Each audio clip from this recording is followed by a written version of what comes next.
Back to your kulungan. Tingin-tingin. Oh.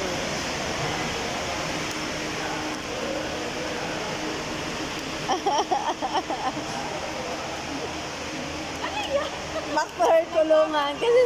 Kasi sabi niya back to her kulungan. Ayaw niya siya ay nakakulong.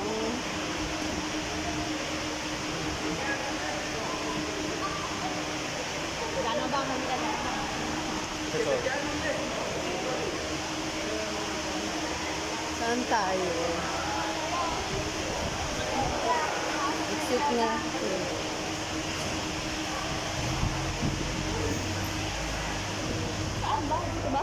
Saan po ang exit? Ah, this way. Akala ko naman nagkakamali.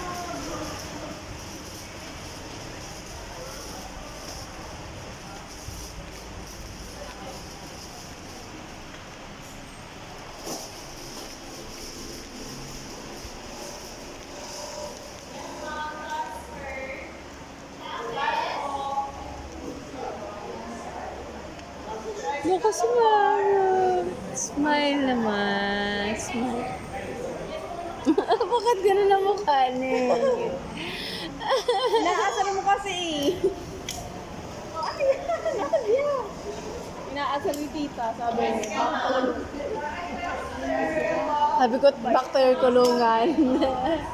Ayaw niya siya nakaganan. May pinapera pa si mami eh. Noong una lang, yung bagong anak lang. Pero ngayon, hindi. Big Tayo wala pa yung atin. Ah, wala pa yung sa atin. Ah, Banto Fort. Meron na tayo eh. DIY transfer, welcome to Boracay.